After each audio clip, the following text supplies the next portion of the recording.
Bismillahirrahmanirrahim. Assalamualaikum warahmatullahi taala wabarakatuh. Alhamdulillahi rabbil alamin wassalatu wassalamu ala asyrafil anbiya'i wal mursalin wa ala alihi wa sahbihi ajma'in. Qala rabbi shrah li sadri wa yassir li amri wahlul 'uqdatam min lisani yafqahu qawli. Subhanaka la ilma lana illa ma 'allamtana innaka antas samiul alim wa la haula wa la quwwata illa billahil aliyyil azim.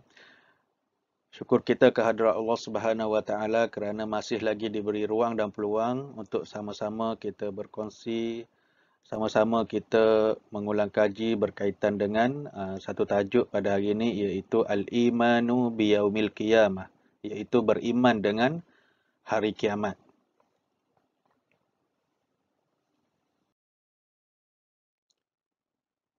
Kita tengok kepada ta'rif Yaumul Qiyamah.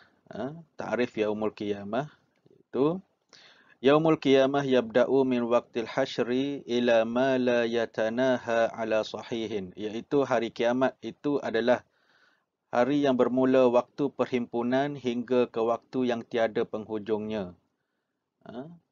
Dan dikatakan wakila ila an yudkhalal ahlul jannah al jannah wa ahlun nar nara, iaitu hari kiamat ni adalah apabila ahli syurga itu masuk ke dalam syurga dan ahli neraka masuk ke dalam neraka. Okay. Wasummiya biyaumil qiyamah liqiyamun nas fi quburihim wa qiyamuhum baina yaday khaliqihim wa qiyamul hajjati lahum aw alaihim. Iaitu dinamakan hari kiamat kerana dibangkitkan manusia daripada kubur mereka masing-masing dan mereka dibangkitkan untuk bertemu dengan Allah Subhanahu Wa Taala, sama ada diberi ganjaran syurga ataupun ganjaran neraka. Okay. Dan kemudian kita tengok fal iman biyaumil qiyamah wajibun, dan beriman kepada hari kiamat ni adalah salah satu daripada rukun iman dan kita wajib untuk beriman dengan hari kiamat. Okey, ad-dalilu an yaumil qiyamah. Dalil berkaitan dengan hari kiamat ni adalah firman Allah Subhanahu Wa Taala dalam surah Al-Ankabut ayat ke-64. Wa ma hazihil hayatud dunya illa lahwun wa la'ibun wa innad daral akhirata lahiyal hayawanu law kanu ya'lamun. Iaitu, dan kehidupan dunia ini hanya senda gurau dan permainan, dan sesungguhnya negeri akhirat itulah kehidupan yang sebenarnya sekiranya mereka mengetahui. Okay. Allah Subhanahu Wa Taala berfirman, dia kata, dunia ni adalah senda gurau dan permainan. Maksudnya persinggahan semata-mata, dan negeri akhirat itulah kehidupan yang sebenar, negeri yang abadi, yang kekal untuk selama-lamanya. Kemudian kita akan tengok kepada alamat Yaumul Qiyamah. Okay. Tanda-tanda hari kiamat. Kita tengok kepada tanda-tanda kecil terlebih dahulu. Ba'dal alamatus sughra, tanda-tanda kecil. Okay. Yang pertama, bi'satir rasul, iaitu diutuskan Rasulullah sallallahu alaihi wasallam sebagai rasul yang terakhir.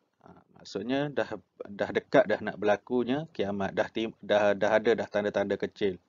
Kemudian yang kedua, wafatur rasul, apabila wafatnya Rasulullah sallallahu alaihi wasallam, maka dah makin dekat dah terjadi tanda-tanda kecil untuk berlakunya hari kiamat itu.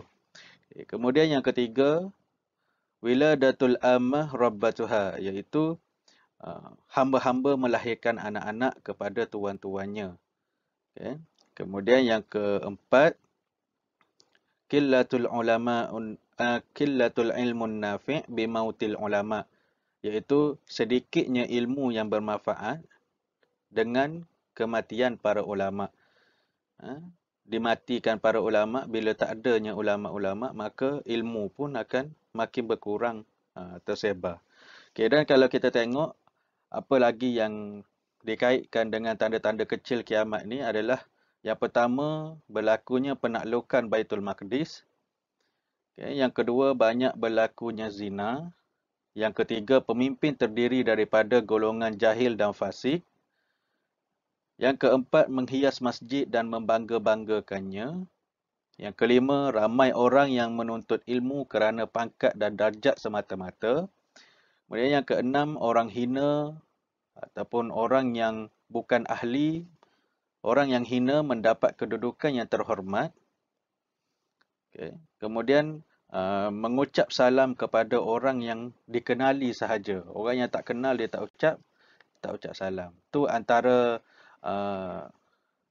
tanda-tanda kiamat kecil. Kita lihat pula kepada alamat yaumul qiyamah, iaitu ba'dal alamatul kubra. Okay. Alamat-alamat yang besar, alamat besar kiamat, tanda-tanda besar kiamat. Okay. Yang pertama, khurujud dabbah, iaitu keluarnya dabbah. Dabbah ni adalah binatang yang melata, yang bertebaran, dan binatang ni dikatakan boleh bercakap dengan manusia. Okay. Kemudian yang kedua, tulu'us syamsi min maghribiha, iaitu terbitnya matahari di sebelah barat. Okay. Sekarang matahari terbit dari sebelah timur, daripada sebelah barat. Okay. Yang ketiga, khurujul masihud dajjal, keluarnya Dajjal. Yang keempat, nuzul Isa. Isa pula. Okay. Nuzulu Isa, iaitu turunnya Nabi Isa alaihi salam. Okay. Dan kalau kita tengok apa lagi tanda-tanda kiamat, kalau mengikut urutan dalam bila berlakunya kiamat tu adalah, yang pertama, dekat dah nak berlaku kiamat ni apabila munculnya Imam Mahdi. Okay. Imam Mahdi dan munculnya Dajjal. Okay. Kemudian bila kalau Imam Mahdi tadi tu, dia adalah seorang orang yang Rasulullah kata nama dia seperti namaku, nama bapa dia seperti namaku, tapi akhlaknya bukan seperti akhlakku. Maksudnya Imam Mahdi ni adalah dia still orang yang baik, tapi tak ada siapalah yang boleh menandingi akhlak Rasulullah sallallahu alaihi wasallam. Nama dia sama, Muhammad bin Abdullah, dan dikenali sebagai Imam Mahdi. Okay, kemudian turunnya keluarnya Dajjal. Okay, keluarnya Dajjal untuk memerintah dunia. Okay. Dan Dajjal ni dikatakan dia apabila dia muncul, okay, sehari pertama, bila dia muncul tu sehari pertama ibarat setahun, hari yang kedua ibarat sebulan, hari yang ketiga ibarat seminggu, hari yang keempat dan hari yang seterusnya macam hari-hari yang biasa. Okay. Dan Dajjal ni, siapa yang yang tak kuat iman pada masa munculnya Dajjal ni, semua akan jadi pengikut Dajjal. Okay. Dan ada satu kisah di mana seorang lelaki, dia memang dia dah tahu dah itu Dajjal, tapi dia tanya bukti. Dia kata, kalau betul kau ni Tuhan, aku nak minta kau hidupkan mak dengan bapa aku yang dah meninggal dunia. So, okay, Dajjal kata, okay, tunjukkan kubur dia. Lalu Dajjal kata, okay. Dajjal pun hidupkan mak ayah dia tu, dan mak ayah orang tu pun keluar daripada kubur dia, dah hidup semula. Tapi Rasulullah cerita tu adalah syaitan yang membantu Dajjal tu menyerupai mak dengan ayah si lelaki tadi tu. Okay. Dan Dajjal ni dia tak boleh masuk ke Madinah. Dia pergi merata Mekah dan Madinah, dia tak boleh masuk.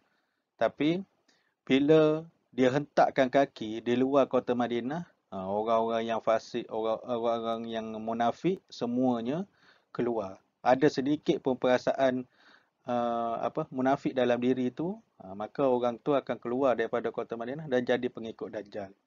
Dan Nabi pesan kalau kita ni jumpa dengan Dajjal maka kita larilah. Kalau tak, nescaya kita akan jadi pengikut-pengikut dia.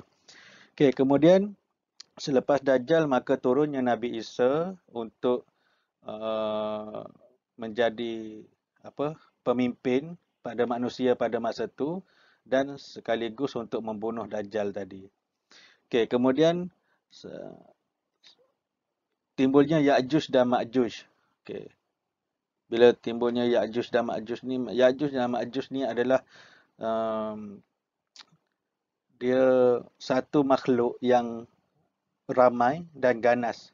Dikatakan kalau dia minum air sungai, bila habis air sungai itu kering, ada lagi golongan Ya'juj Ma'juj ni yang tak sempat nak minum air. Itulah gambaran ramainya Ya'juj dan Ma'juj ni. Okey, dan Ya'juj dan Ma'juj ni juga adalah berketurunan dari keturunan manusia. Dia bukan raksasa, dia bukan jin, dia bukan gembala ke apa ke. Dia daripada manusia. Okey, kemudian matahari terbit dari sebelah barat, barulah munculnya Dabbah. Okey. Dia ada khilaf dia dalam sama ada matahari terbit dari sebelah barat dulu ataupun Dabbah dulu, tak apalah, mana-mana. Okey, kemudian berlakunya kabus dan angin, kemudian munculnya api dari negeri Yaman, kemudian barulah terjadinya gempa dan masa tu jugalah semua bumi, semua alam semesta ni dihancurkan. Okey. Seterusnya kita tengok ahwalu yaumul qiyamah, perkara-perkara yang berlaku ataupun hal-hal yang berlaku ketika hari kiamat. Okey, antaranya ialah an-nafkhu fis-sur, iaitu tiupan sangkakala. Okey, tiupan sangkakala. Okey, indama ya'ti yaumul qiyamah yanfakhu fis-sur fatantahi tilkal haya fil ardi wa fis sama'. Iaitu ketika mana datangnya kiamat, maka ditiupkan sangkakala dan berakhirlah kehidupan di dunia dan di langit. Seluruh alam semesta ni akan berakhir ketika berlakunya tiupan sangkakala. Okey. Allah Subhanahu wa taala berfirman, "Wa nufikha fis-suri fa sa'iqa man fis samawati wa man fil ard illa man syaa Allah summa nufikha fihi ukhra fa idzahum qiyamun yanzurun." Iaitu dan ditiuplah sangkakala, maka matilah siapa yang di langit dan di bumi kecuali siapa yang dikehendaki Allah Subhanahu wa taala. Kemudian ditiupkan sangkakala itu sekali lagi, maka tiba-tiba mereka berdiri menunggu keputusan masing-masing. Okey, maksud daripada ayat ni adalah sangkakala itu ditiup sebanyak 2 kali. Tiupan yang pertama akan menghancurkan semua alam semesta, langit, bumi, manusia, haiwan, bukit, bukau, gunung ganang semua akan hancur, dan kemudian akan ditiupkan sekali lagi sangkakala dan menghidupkan semua yang hidup untuk menuju ke pada mahsyar dan menerima keputusan masing-masing sama ada syurga ataupun neraka. Okey, lepas tu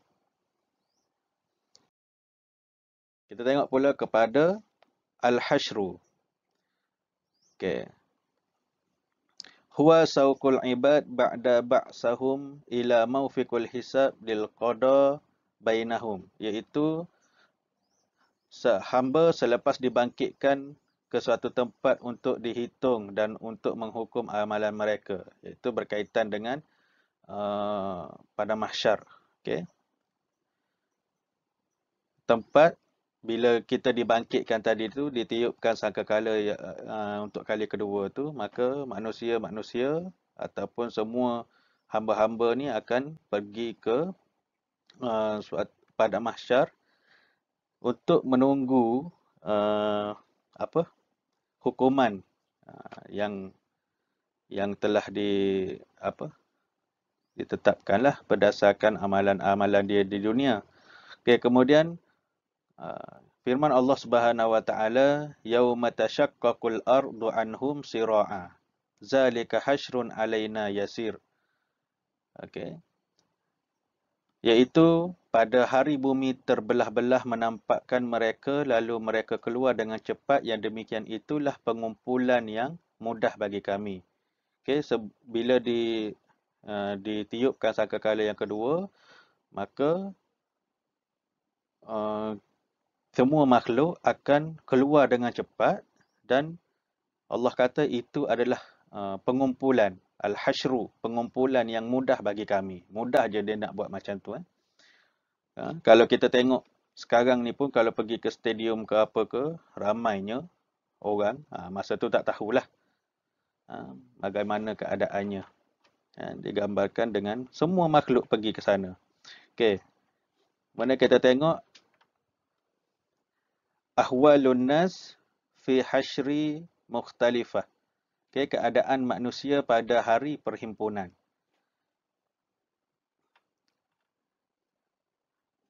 Okey, dan yang pertama, keadaan yang pertama adalah minhum alhamiluna athqalan ala zuhurihim hum ashabul ghulu. Sebahagian daripada mereka menanggung bebanan di atas badan mereka. Ada yang pergi berhimpun tu ada beban lagi ke atas belakang. Ke atas belakang dia tu ada beban lagi. So mereka tu adalah golongan-golongan yang pendosa. Okay, seterusnya minhum almashuna ala arjulihim hum ashabul qillah. Okay, sebahagian mereka berjalan di atas kaki mereka. Berjalan ada yang pergi dengan berjalan kaki. Dan mereka itu adalah ashabu qillatul a'mal. Mereka adalah orang yang kurang amalan. Okay, yang ketiga, minhum al-umya hum al-jaizun fil hukmi. Mereka, sebahagian daripada mereka itu buta. Siapa yang buta ni? Mereka adalah orang yang menyalahkan pada hukum, ataupun orang yang tidak adil dalam membuat hukuman, ataupun orang yang tidak adil semasa diberi kuasa pemerintahan. Okay. Yang keempat, minhum al-mashuna ala wujuhihim hum al-kuffar. Sebahagian mereka berjalan di atas wajah mereka. Mereka itu adalah orang-orang yang kafir. Berjalan dengan muka, berjalan dengan wajah. Tak tahulah macam mana gambaran dia. Cubalah sekarang kita berjalan guna muka. Dan mereka tu adalah orang-orang yang kafir. Kemudian yang kelima, hum minhum ar-raqibun humul muttaqun. Dan sebahagian daripada mereka pergi ke tempat perhimpunan tu dengan cara menunggang. Tak kisahlah tunggang apa pun, tapi dia tak perlu nak berjalan, ataupun dia bukan orang yang berjalan dengan wajah tadi, dengan muka tadi. Mereka itu adalah orang-orang yang bertakwa. Okay, dan yang keenam, minhum as-summu wal bukmu hum mu'jibuna bi'amalihim.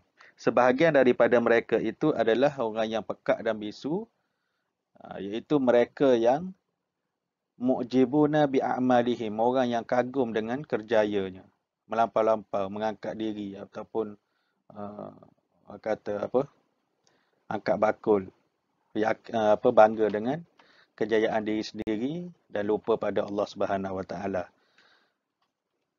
Seterusnya, okey, apa lagi yang berlaku pada hari kiamat itu adalah berkaitan dengan asy-syafa'ah. Okey, syafaat. Syafaat tu bermaksud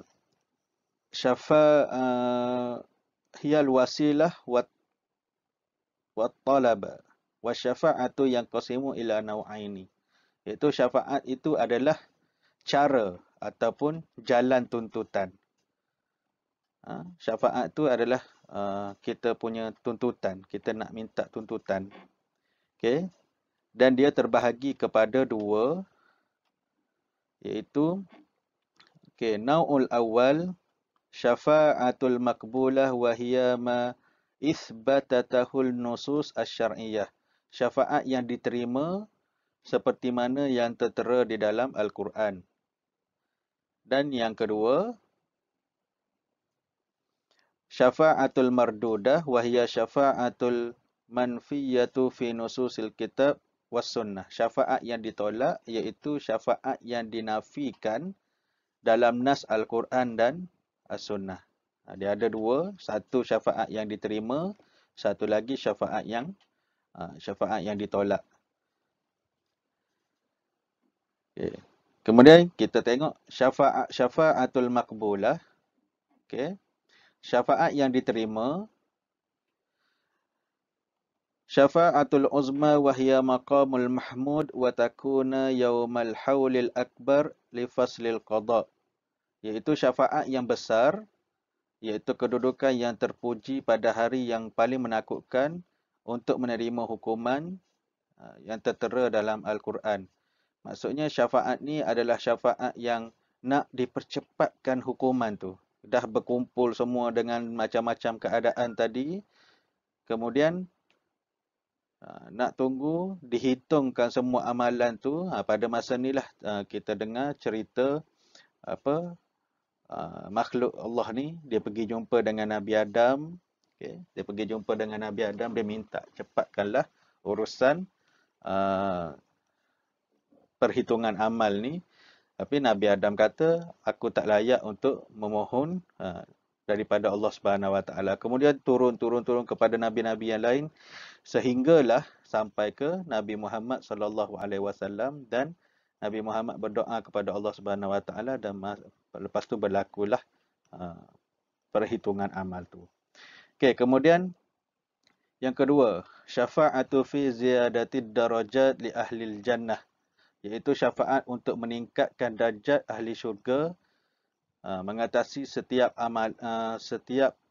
pahala amalan mereka. Okey, syafaat daripada ahli syurga. Okey, kemudian yang ketiga, syafa'atu fi qaumi istujibun nar bizunubihim fayaghfirullahu lahum wa yudkhiluhumul jannah, iaitu syafaat yang diberikan kepada kaum yang memang dia ni dah wajib masuk neraka, tapi disebabkan dosa dia, tapi Allah Subhanahu Wa Taala ampunkan dosa dia dan memasukkan mereka ke dalam syurga. Ini berkaitan dengan syafaat Nabi Muhammad ataupun syafaat orang-orang yang soleh, syafaat daripada malaikat lah. Okay, kemudian syafa'atu fi aqwami yadkhulul jannah bighairi hisab. Okay, syafaat bagi mereka yang masuk syurga tanpa perhitungan. Tanpa ada timbangan amal, tanpa ada tak banyak hal pun terus masuk ke syurga. Okay, kemudian yang kelima, syafa'atu fi ikhrajul qaumi al-muzannibin dakhalun nar wa idkhalahumul jannah, iaitu syafaat bagi mengeluarkan orang yang berdosa yang telah masuk ke dalam neraka dan memasukkan mereka ke dalam syurga dengan syafaat Nabi, para malaikat, syuhada dan orang-orang yang soleh. Ini maksudnya macam kita selalu dengarlah, anak-anak yang soleh ni dapat memberi syafaat kepada ibu bapa mereka, ataupun orang yang hafal Quran boleh beri syafaat di akhirat nanti, boleh tarik ahli keluarga dia dah masuk neraka tapi boleh keluarkan ahli neraka tu dan dimasukkan ke dalam syurga. Okey, kemudian syafa'atul mardudah. Okey, syafa'atul mardudah iaitu fahiya ma intafi fihi syartun syafa'atul maqbulah min al-izni aw ridha kasyafa'atil lati ya'taqiduha ahlus syirki fi ma'budatihim wa alihatihim fa innahu ma 'abiduhum illa li'i'tiqadihim annaha tashfa'u lahum indallah wa annaha wasitatun bainahum wa bainahu. Okey. Ini adalah syafaat yang ditolak, iaitu ternafinya syarat-syarat syafaat yang diterima dengan keizinan dan keredaan seperti syafaat yang dipegang oleh ahli syirik dalam sembahan mereka. Dan Tuhan-Tuhan mereka, sesungguhnya apa yang mereka sembah kerana pegangan mereka, tidak boleh memberi manfaat kepada mereka. Dan itu adalah perantaraan antara mereka dengan Allah Subhanahu Wa Taala. Orang yang melakukan syirik kepada Allah mana boleh bagi syafaat, kan? Okay. Dan yang terakhir kita tengok